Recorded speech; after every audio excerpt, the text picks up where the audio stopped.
네, 로마서 3장 11절 12절 말씀 제목으로 하나님을 찾는 자가 하나도 없다라는 말씀으로 하나님 말씀 나누겠습니다. 바울이 9절 이 전절 말씀의 9절에서 모든 사람이 하나님 앞에 죄인이다.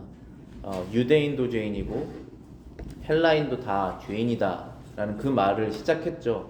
그런데 모두가 그렇게 하나님 앞에 죄인이면 어떠한 모습을 사람들이 가지고 있길래 사람들이 죄인인지, 하나님께서 사람들을 보시고 왜 다 죄인이다라고 말씀하시는지에 대해서 바울이 설명하는 중에 있습니다.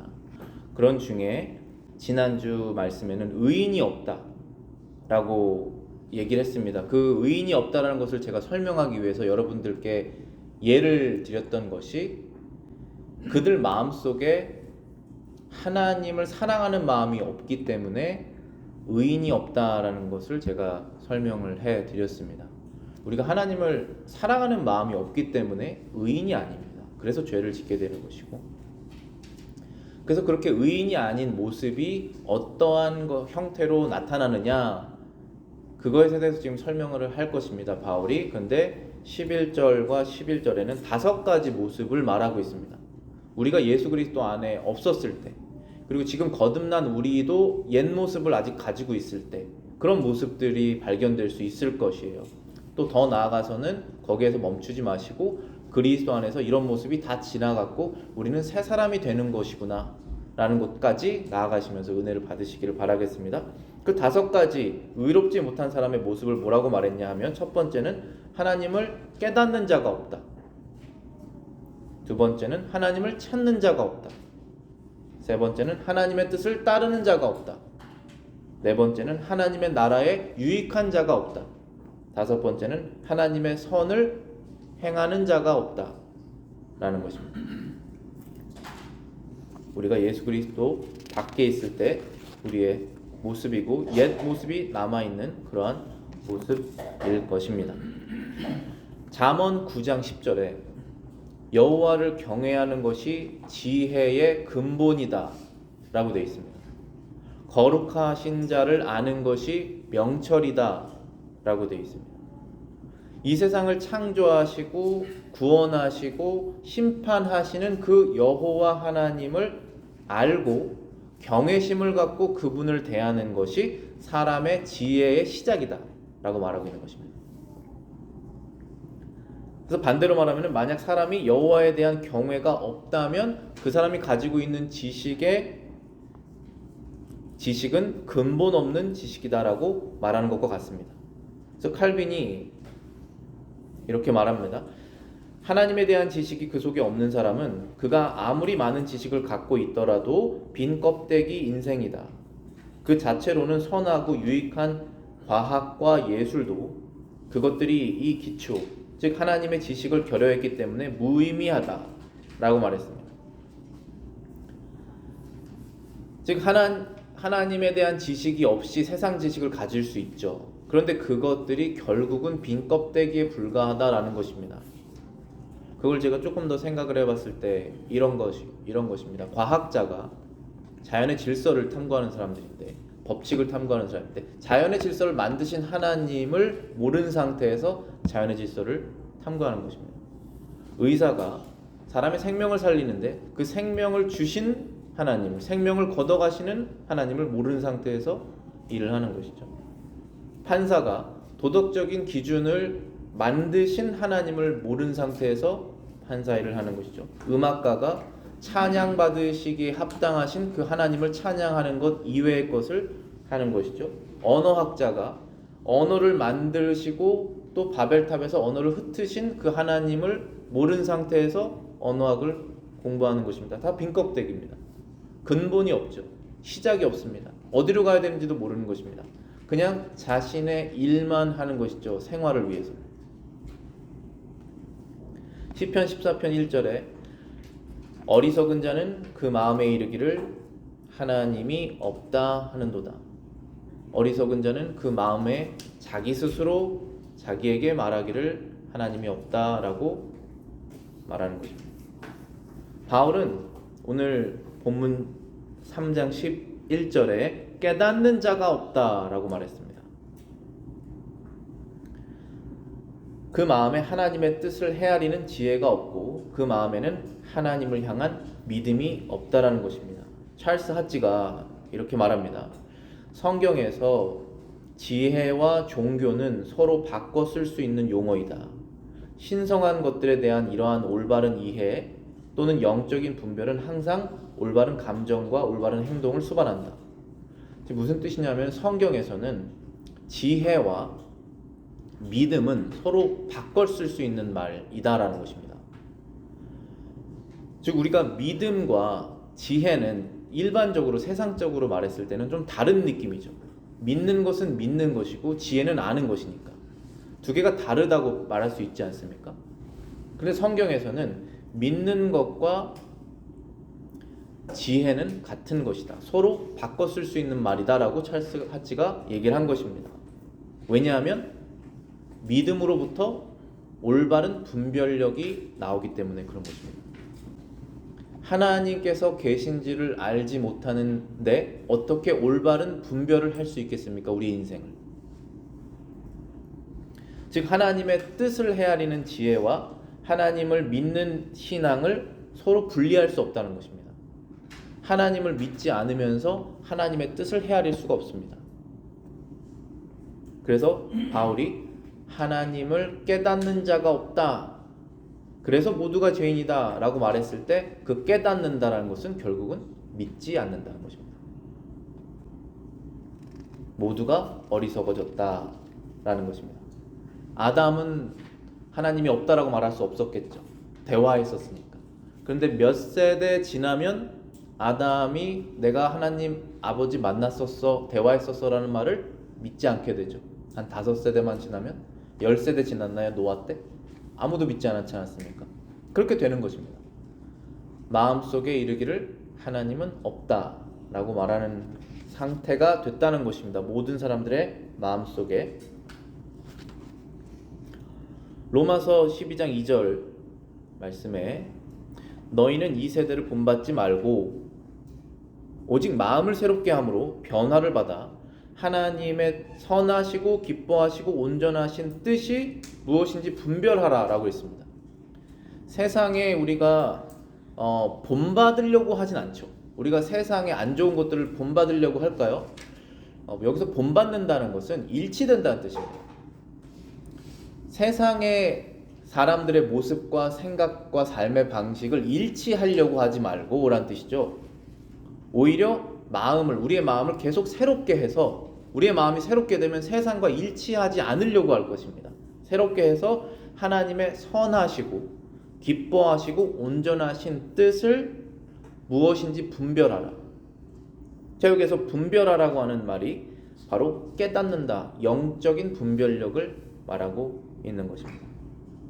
근데 바울은 아무도 그런 사람이 없다라고 말하고 있는 것이죠.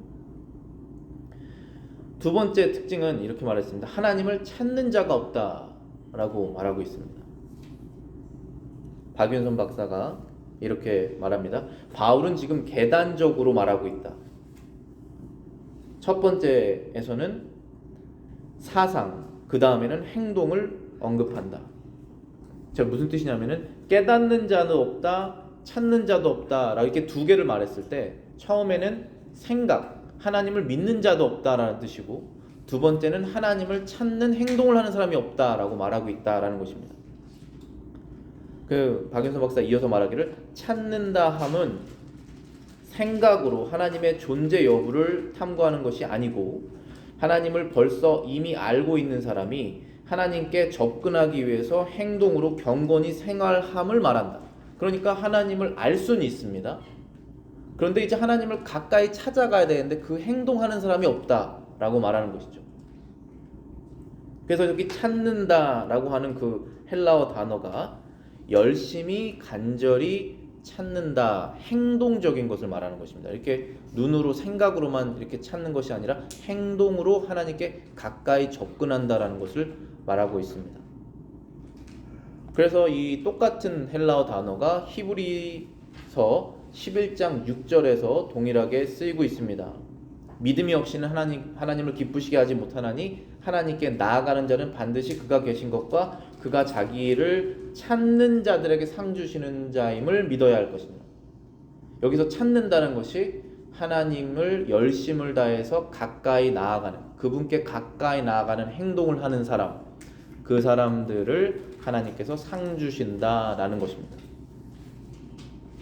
간절히 찾는다. 그래서 히브리서 11장 6절이 우리말 성경에서는 그가 자기를 찾는 자들에게 상 주시는 이임을 믿어야 할지니라 라고 되어 있는데, 뉴 킹 제임스 버전 영어에서는 He is a rewarder of those who diligently seek him 이라고 되어 있습니다. 그러니까 부지런히 그분을 찾는다라는 것은 계속 행동을 한다는 것이죠. 그런 사람이 없다라고 말하고 있는 것입니다. 그래서 박윤선 박사가 말하기를 하나님을 찾는 일에 있어서 간절해야 목적을 성취한다. 그 이유는 하나님께서 살아계시기 때문이다. 그 살아계신 하나님은 무성의한 자를 배척하시기 때문이다. 하나님께서 무성의한 자를 배척하시는 것은 그분의 거룩한 심판이다. 만약에 우리가 하나님의 뜻을 찾는다고 하면서 성의 없게 찾을 때 하나님께서 축복하시지 않는다는 것이죠. 그냥 대충 어떻게 되겠지라고 하면서 찾으면 하나님께서 그것을 축복하시지 않고, 정말 하나님께서 나에게 이 시점에 요구하는 것이 무엇인지 내가 알기를 원하고 행동하기를 원합니다, 간절히 난 그것을 하기를 원합니다 했을 때 알려주시고 할 수 있게 해주시고 상황을 변화시켜 주시고 축복하신다는 것입니다.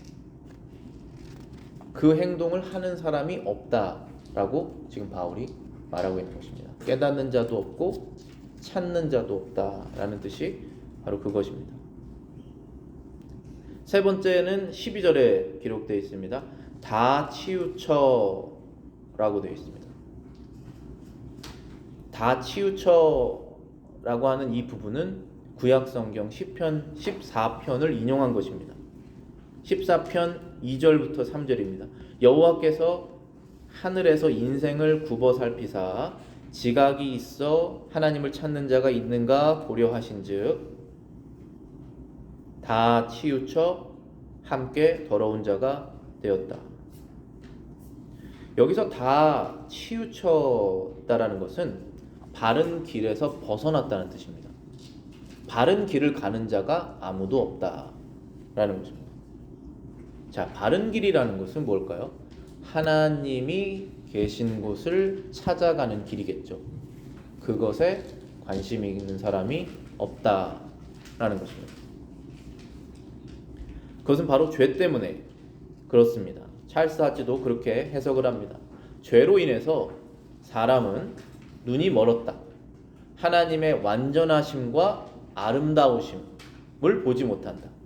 그래서 그분께서 정하신 길, 곧 하나님께로 인도하는 그 길에서 떠나서 다른 길을 선택했고 다른 몫을 택하였다. 그게 사람의 죄로 인한 앞을 보지 못하는 상태입니다. 길을 알려주셔서 하나님께로 올 수 있는 길을 주셨는데 죄로 인해서 하나님 사랑하지 않고 세상을 사랑하기 때문에 그 길을 갈 수 없습니다. 앞에 놓아도 그 길을 볼 수 없습니다. 그러한 상태가 다 되었다, 다 치우쳤다 라는 것입니다. 박윤선 박사는 이렇게 말합니다. 애초에 하나님을 생각하지 않고 찾지 않는 사람이 있는가 반면에 하나님이 계신지를 알고 하나님을 찾으려고 하는데 찾다가 탈선한 사람도 있다라고 말을 합니다. 지금 11절에 보면은 하나님 계신 것을 깨닫지 못한다, 찾지 않는다라고 되어 있지만 깨닫고 찾는 사람이 생길 수 있지 않습니까? 계신가 보다 라고 해서 시작합니다. 찾는 거를. 뭔가 계신 것 같은데 저기서 저렇게 역할을 하신 걸 보니 내 인생에서 이렇게 역할을 하신 거 보니 계신 것 같은데 하고 찾기 시작할 수 있습니다. 그런데 탈선할 수도 있다는 것이죠. 지금 그 12절의 그 첫 부분이 바로 그것을 의미한다고 생각해요. 점진적으로 나아가는 것이라고 볼 수 있습니다. 그래서 박윤선 박사는 뭐라고 그랬냐면은 애초에 찾지 않는 사람도 있지만 반면에 하나님을 찾다가 탈선하는 사람도 많은데 그 특징은 5가지로 정리할 수 있다 하고 5가지를 얘기를 합니다. 뭐 더 많을 수 있겠지만, 첫 번째, 하나님만을 찾지 않고 다른 것도 겸하여 찾음. 하나님만을 찾지 않고 다른 걸 겸해서 찾으면 가다가 탈선합니다. 그래서 뭐라고 말씀하시죠? 예수님께서 너희가 하나님과 재물을 동시에 섬길 수 없느니라. 하나님과 세상을 동시에 사랑할 수 없느니라. 하나님을 선택하시고 가시다 보면 세상의 것들이 부가적으로 올 수 있지, 하나님과 재물을 같이 할 수 없습니다. 불가능합니다. 탈선할 수밖에 없습니다. 두 번째, 하나님보다 세상을 먼저 찾음. 우선순위가 바뀐 것입니다. 그러면 탈선하게 됩니다. 세 번째는 하나님을 찾되 성의가 없음. 열심으로 찾지 않는다는 것이죠. 넷째, 하나님을 찾되 말씀대로 찾지 않음. 이것도 중요합니다. 하나님을 찾으려고 하는 마음은 있고 뭔가 축복을 얻어보려고 하는데 예수 그리스도 없이 찾으려고 하는 사람이 있어요. 예수 그리스도가 하나님의 말씀 그 자체잖아요. 이 성경 말씀 이외의 다른 방법으로 찾아보려고 하는, 내 상상 속의 방법으로 신께 축복받으려고 하는, 하나님을 찾으려고 하는 방법으로 하다 보면 탈선합니다. 다섯째, 때에 맞추어 하나님을 찾지 않음. 회개할 기회에 회개치 않음. 때가 있습니다. 지금 은혜의 때라고 그러죠. 뭔가 하나님께서 상황을 그 사람이 회개할 수 있는 상황으로 만들어 놓으셨어요. 지금 그거를 영적인 그 관리자로서 제가 여러분의 상황을 다 봐야 됩니다. 그래서 이것은 분명히 영적으로 회개할 수 있는 상황을 주신 것 같다 라고 했는데 꼭 미꾸라지처럼 그 상황을 빠져나갈 수가 있어요. 그 사람이. 그러면 회개를 못합니다. 그래서 그거를 저도 용기 있게 얘기를 해야 되고, 제 스스로도 제 상황 속에서 이거는 회개를 하려고 이 상황을 주셨구나 라고 하고 그때 회개를 해야 돼요. 근데 그거를 놓쳐버립니다. 그러면 탈선하는 거예요. 이런 사람들은 하나님을 찾는다고 하지만 결국에는 탈선하여서 하나님의 나라에 이르지 못한다. 이런 사람들이 많습니다. 주여 주여 하는 자마다 하나님의 나라에 이르지 못하느니 라고 말씀하셨고, 예수님이 다시 오셨을 때 주여 저희들은 주님의 이름으로 이런 일도 했고 저런 일도 하지 않았습니까? 했을 때 예수님께서 나는 너가 누군지 모른다. 왜 모르시겠습니까? 모든 걸 아시는 전지전능하신 하나님께서 생명책에 너의 이름이 없다라는 말씀을 하시는 것이죠. 너와 나는 관계가 없다라는 것입니다. 그래서 반드시 우리가 예수 그리스도 안에서 하나님을 찾아야 됩니다. 그분 밖에 하나님께 나아가는 길이 없기 때문에 그렇습니다. 그래서 박윤선 박사가 말하기를, 하나님을 찾는 생활에서 탈선한 사람은 날로 인생의 가치를 상실하여서 하나님과 사람들에게 해로운 존재가 된다. 즉 자신도 구원을 얻지 못하고 구원받은 사람들에게도 해를 끼친다는 것입니다. 오늘 성경 공부 9시 반에 있었던 내용에 칭의에 관련해서 칼빈 기독교경을 저희가 배웠는데요. 거기에 나와 있는 구절 내용이 오늘 설교랑 맞아서 제가 또 인용을 했습니다. 뭐라고 그랬냐면은, 그 길에서 벗어난 사람은 힘을 다해서 달리면 달릴수록 목표에서 멀어진다. 그래서 더 불행하게 된다. 바른 길에서 절면서 가는 것이 밖에서 달려가는 것보다 낫다. 그리스도와의 교제를 떠나서는 성화가 없다. 분명히 그들은 나쁜 나무와 같다. 즉 그들은 보기에 아름다운 과실을 맺고 그 과실은 맛도 좋을지 모르나 몸에는 조금도 좋지 않다. 그래서 제가 성도분께 물어봤죠. 겉으로는 보기 좋고 입에 딱 먹었을 때 맛은 좋은데 몸엔 안 좋은 음식이 뭐가 있죠? 그런 거 뭐가 있습니까? 했을 때 도넛 이런 얘기 하셨잖아요. 딱 그런 생활하는 거예요. 저희가 1년 365일 도넛을 먹어보세요. 그럼 그 사람 건강 다 망치지 않겠습니까? 그런데 보기에도 좋고 먹었을 때 맛이 좋아요. 그러한 인생이 된다는 것입니다. 그래서 겉으로 봤을 때는 굉장히 좋은 삶을 사는 것 같아. 1년 365일. 그런데 하나님께서 보시기에 곁길로 가서 자신의 영혼을 망치는 삶을 살고, 그래서 본인도 망치고 하나님을 믿는 사람들에게도 해를 끼친다는 것입니다. 곁길로 빠진 사람들이라는 것은 아예 하나님을 찾지 않는 사람들이 아니라 하나님을 찾고 열심으로 종교 생활을 하는데 결과가 안 좋은 사람을 말한다고 볼 수 있어요. 그래서 그 사람들은 바리새인과 같은 사람입니다. 바리새인들은 사람들에겐 칭찬을 받아요. 그런데 하나님께는 미움을 얻습니다. 세상에는 보기 좋아요. 그런데 영원한 생명에는 근처에 가지도 못했습니다. 그게 바로 바리새인들입니다. 아무도 그 사람의 흠을 잡을 수 없습니다. 너무나 완벽해서. 그러나 하나님께서는 그의 심령에 예수가 없다는 것을 알고 계십니다. 그래서 그가 천국에 갈 수가 없는 거예요. 자신의 죄를 자신의 의로 씻으려고 하니까. 네 번째, 의롭지 못한 사람의 모습은 한 가지로 무익하게 됐다라고 되어 있습니다. 무익하게 됐다, 반대말은 유익하다라는 것이죠. 유익하지 않다라는 것입니다. unprofitable이라고 되어 있습니다.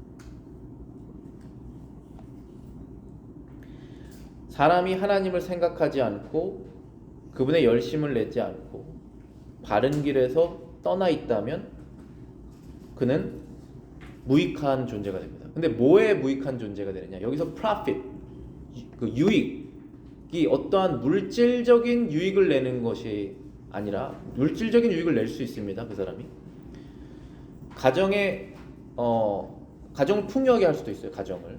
그런데 영적으로 무익합니다. 특별히 하나님의 나라에 아무런 득이 되지 않습니다. 하나님의 나라는 하나님의 백성들의 모임이잖아요. 예수를 믿는 사람들이 모여서 그 안에서 성장하고 천국까지 가는 그 그룹에 무익합니다. 유익이 되지 않아요. 세상적으로는 프로핏을 낼 수 있습니다. 그러나 영적으로는 unprofitable. 그 사람이 그러한 사람들이 모두 다다라고 말하고 있는 것입니다. 마태복음 9장 37절 38절에 예수님께서 말씀하십니다. 제자들에게 이르시되 추수할 것은 많은데 일꾼이 적다. 그러므로 추수하는 주인에게 청하여 추수할 일꾼을 보내주소서 하라. 하나님의 관심은 영혼에 있습니다. 지금 한 명 한 명을 추수해서 하나님의 나라로 들어가게 하는 일에 관심이 있으신데 사람은 그것에 관심이 없고 다른 프로핏을 내는 것에만 관심이 있게 되면 영혼을 구원하는 일에 유익할 수가 없는 것이죠. 그래서 추수할 일꾼을 보내주소서 하라라는 것은 하나님의 나라에 유익한 사람들을 보내주소서 하라라고 말씀하시는 것이죠. 지금은 마지막 때라고 하지 않습니까? 예수님께서 오신 다음부터는 하나님의 나라가 이제 곧 임하고 추수할 때가 올 건데 알곡과 가라지를 구분해서 가라지는 불에 알곡은 창고에 넣는 일을 이제 하시는 지금 기간이지 않습니까? 그런데 바울이 지금 시편 14편을 인용해서 예수 그리스도 밖에 있을 때 우리가 그리스도의 복음이 우리가 다 필요한데 다 유대인이나 헬라인이나 다 죄인인데 왜 그러냐 하면 하나님의 나라의 영혼을 추수하는 것에 아무런 도움이 되지 않기 때문에 그렇다라고 말씀하고 있는 것입니다. 고린도전서 10장 31절은 우리가 무슨 일을 하든 하나님의 영광을 위해서 하라라는 말씀입니다. 그래서 우리 장로교에서 개혁주의 교회에서 가장 많이 인용하는 구절 중에 하나죠. 먹든지 마시든지 무엇을 하든지 하나님의 영광을 위해서 하라. 그럼 우리의 모든 일상 가운데 하나님의 영광과 관련되지 않은 일이 없게 되는 것이기 때문에 아주 매일 심플하게 하는 물 마시는 것, 식사를 아침에 하는 것, 그것도 다 하나님의 영광을 하라고 하셨으니 영광을 위해서 하지 않을 일이 뭐가 있겠습니까? 그렇죠. 그런데 그 말씀에서 끝나는 것이 아니라 32절에 뭐라고 되어 있냐면 유대인에게나 헬라인에게나 하나님의 교회에나 거치는 자가 되지 말라라고 되어 있습니다. 우리가 언제 거치는 자가 되느냐?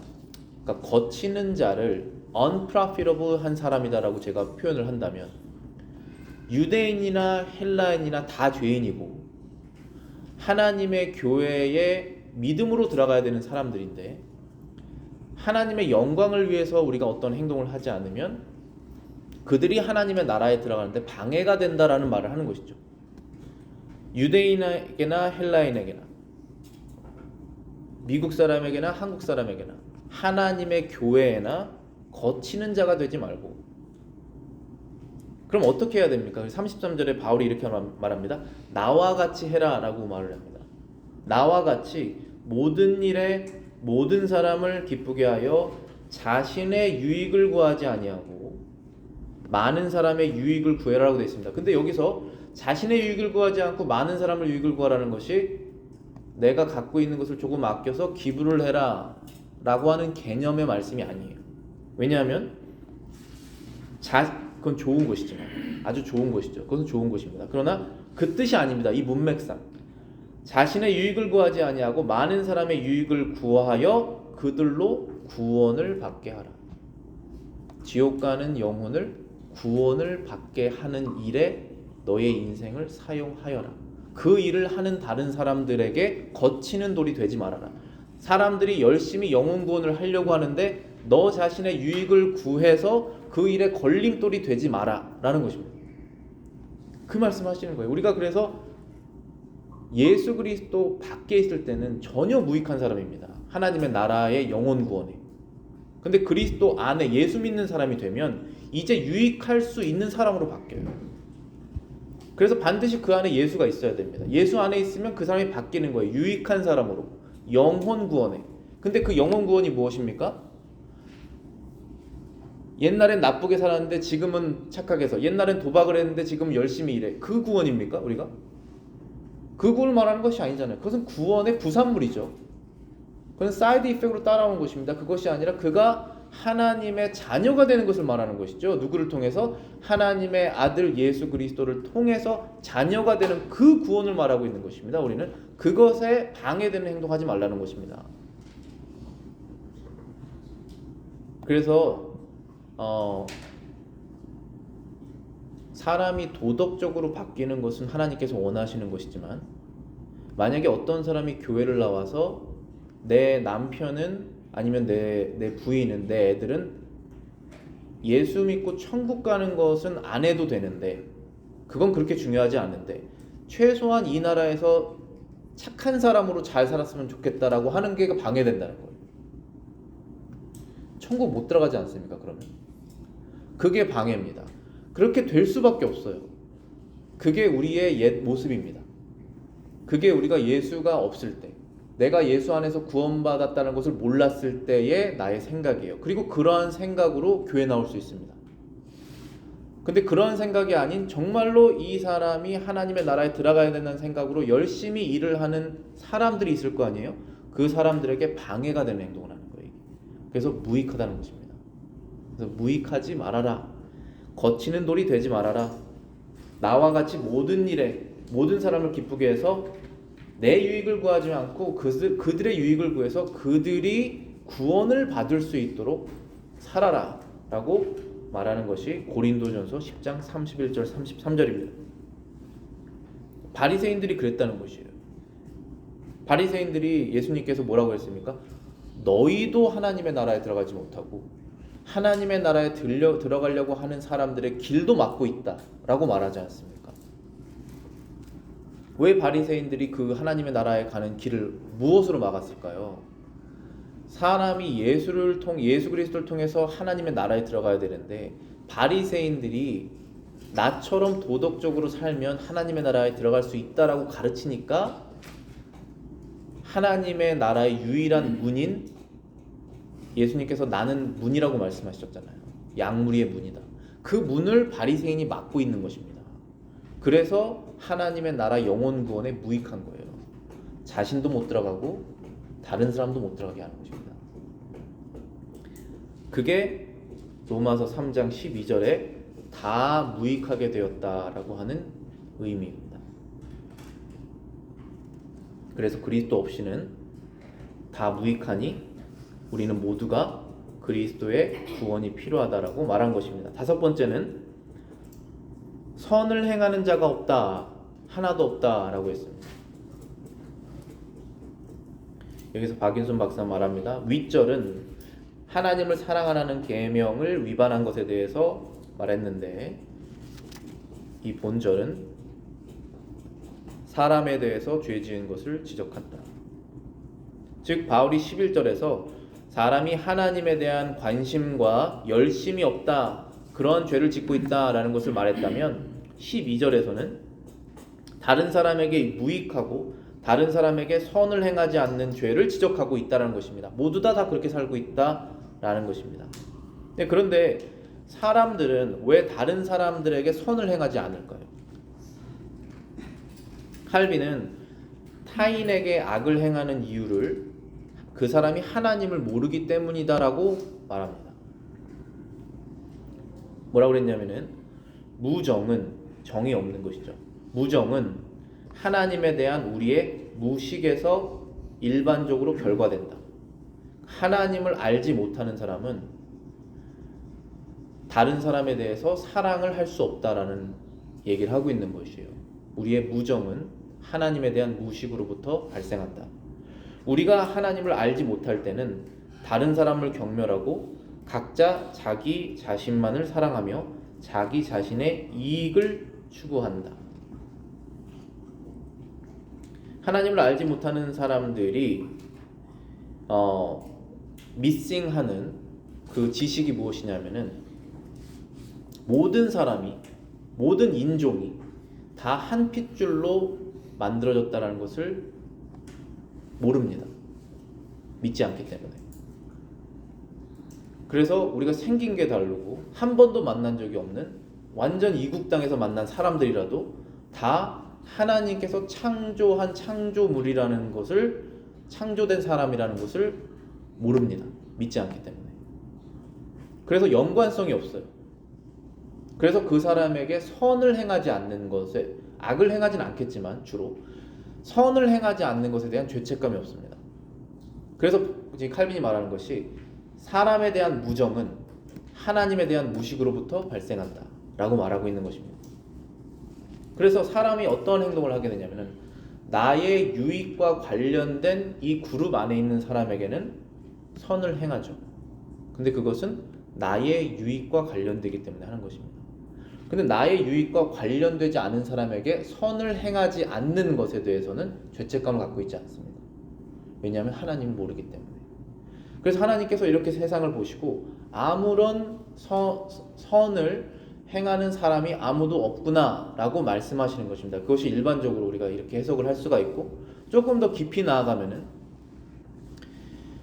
우리가 예수 그리스도 안에서 지음을 받았는데 선을 위해서 지음을 받았다는 성경 구절이 있죠. 그러니까 사람이 중생하지 않고 거듭나지 않은 상태에서는 선을 행할 수도 없다는 것입니다. 선한 행동처럼 보이는 것은 있죠. 그런데 그것이 하나님께서 선으로 인정하지 않으신다는 것입니다. 왜냐하면 하나님 위해서 하지 않으셨잖아요. 나의 유익 때문에 했잖아요. 그렇기 때문에 선으로 인정하지 않는다는 것입니다. 하나님의 나라와 영광과 관련이 없지 않았습니까? 우리가 했었던 선행들은 그리스도 밖에 있을 때. 그래서 선으로 인정하지 않으신다는 것입니다. 그래서 바울이 모든 사람이 다 구원이 필요하다. 심지어 구약의 구약 성경을 갖고 있었던 유대인들도 구원이 필요하다. 그 구원은 예수 그리스도의 복음 안에 있다. 그 복음은 사람을 구원하시는 능력이 있다. 이것은 모든 사람에게 필요하다 라고 얘기를 하면서, 왜 필요하냐 하면은 사람들이 이렇게 살고 있기 때문이다, 예수 없을 때는 라고 하면서 이 5가지 얘기를 하고 있는 것이에요. 아무도 선을 행하는 사람이 없기 때문에 구원이 필요한 것이다. 자, 그럼 우리가 이 말씀을 듣고 여러분 이미 구원 받으셨다면 어떻게 하셔야 됩니까? 우리가 새로운 사람이라는 것을 기억해야 됩니다. 고린도후서 5장 17절 말씀처럼 누구든지 그리스도 안에 있으면 새로운 피조물이다. 이전 것은 지나갔으니 보라 새 것이 되었도다. 새 사람이 되었도다. 우리는 이제 그 5가지 특징의 사람들이 아니에요. 그 모습은 남아있을지라도 우리의 정체성은 바뀌었습니다. 하나님을 깨닫는 사람입니다. 하나님을 열심히 찾는 사람입니다. 치우쳐서 곁길로 가지 않고 예수 그리스도 안에서 하나님을 찾습니다. 무익한 사람이 아니라 하나님의 나라에 유익한 사람입니다. 영혼에 관심이 있습니다. 선을 행합니다. 예수 그리스도 안에서 올바른 선행의 열매들을 맺습니다. 하나님의 영광을 위해서. 그게 우리의 본질상 바뀐 모습이에요. 그래서 고린도후서 5장 17절처럼 누구든지 그리스도 안에 있으면 새로운 피조물이다. 새로운 사람이 되었다. 예전 것은 지나갔으니 그렇게 살 필요 없다 라고 말씀하고 있는 것입니다. 예수님께서 제자들에게 내가 곧 길이요 진리요 생명이니 나로 말미암지 않고는 아버지께로 올 자가 없느니라. 하나님 아버지께로 갈 수 있는 길은 오직 내가 유일하다. 그러니까 우리는 그 예수님을 알았기 때문에 곁길로 빠질 필요가 없는 것입니다. 또 예수님께서 믿지 않는 사람들에게 말하기를 너희가 나를 알았더라면 내 아버지도 알았을 것이다 라고 말씀하십니다. 그렇기 때문에 제가 이 성경 구절의 근거에서 하나님을 아시려면 그의 아들을 아셔야 된다. 반대로 말하면 그의 아들 예수님이 하나님의 아들이신 것을 모르는 상태에서는 하나님을 알 수 없다. 본인이 알고 있는 하나님은 상상 속의 하나님입니다. 그 예수님의 하나님, 아브라함을 부르신 하나님, 세상을 6일 만에 창조한 그 하나님은 아닙니다. 머릿속에 상상한 하나님을 알 수 있지만, 그래서 나를 알았으면 내 아버지도 알다라고 말씀하신 것입니다. 그래서 우리가 예수님을 알았기 때문에 이제 하나님을 깨닫고 하나님을 찾을 수 있게 된 것입니다. 이렇게 다른 곳에서 막 찾아 헤맬 필요가 없다라고 말씀하시는 것이죠. 에베소서 4장 13절에 말씀하십니다. 우리가 다 하나님의 아들을 믿는 것과 아는 것에 하나가 되어 온전한 사람을 이루어 그리스도의 장성한 분량이 충만한 데까지 이르느니라. 우리가 다 하나님의 아들을 믿는 것과 아는 것, 이게 두 가지가 같은 겁니다. 그분을 믿어야지 지식이 시작되거든요. 지식을 통해서 믿을 수 있지만 믿음을 통해서 지식이 시작되는 것이 맞잖아요. 그래서 여기서 말하는 우리는 누굽니까? 에베소에서 살고 있는 예수님을 믿는 사람들을 말하는 것이잖아요. 우리가 다 하나가 되었다라고 말하고 있습니다. 뭐로 하나가 됐습니까? 한국 사람으로 하나가 됩니까? 우리가 뭐로 하나가 됩니까, 여러분들? 예수를 믿는 것과 아는 것에 관심을 갖고 있는 사람들이 하나가 된다는 것이잖아요. 그 하나가 되어서 그리스도의 장성한 분량이 충만한 데까지 이른다라고 말하고 있는 것입니다. 하나가 된다고 해서 우리가 단번에 그리스도를 아는 지식에 다 올라갈 수 없지 않습니까? 시간이 필요하지 않습니까? 서로 부딪히면서 진짜 신앙생활을 하면서 그 신앙이 성장을 하지 않습니까? 장성하게 된다는 것입니다.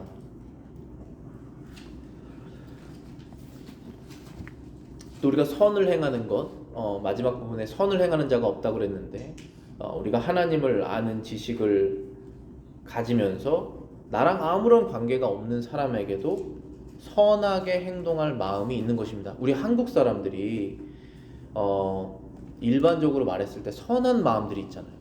그래서 외국 사람들이 한국을 갔을 때 한국 사람들은 굉장히 선하다 라는 시선을 갖고 있거든요. 근데 그걸 왜 그런지 제가 생각을 해봤을 때는 이게 유일민족이기 때문에 그런 것이 있다고 봐요, 저는. 그러니까 우리는 하나다라고 하는 생각이 있어요. 물론 질투도 있고 도와주지 않으려고 하는 죄성이 다 남아있지만 일단 한국 사람은 한국 사람 하나로 묶이는 게 있잖아요. 다른 말을, 그 말을 쓰는 다른 민족이 없지 않습니까? 영어를 쓰는 다른 민족은 많지만. 그러니까 우리가 선하게 기본적으로 대할 수 있다라고 봐요. 그런 것처럼 우리 믿는 사람들이 전혀 모르는 사람에게도 선을 행할 수 있으려면 하나님 안에서, 아담 안에서 다 같이 하나님께서 창조하신 존재라는 것을 알았을 때 전혀 관계 없는 사람이, 나에게 유익을 줄 가능성이 없는 사람에게도 진심으로 선을 행할 수 있다는 것입니다. 그게 바로 종교개혁의 시작이었어요.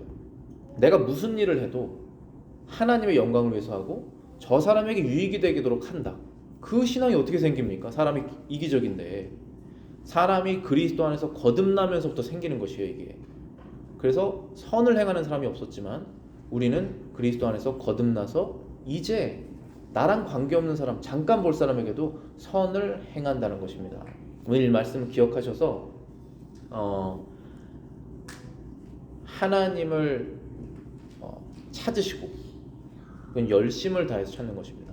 찾으시고 하나님의 나라의 영혼 구원에 유익한 사람이 되시고, 그리고 여러분의 인생 전체를 통해서 하나님께서 원하시는 그 선한 삶을 사시는 그런 복을 누리시기를 바라겠습니다.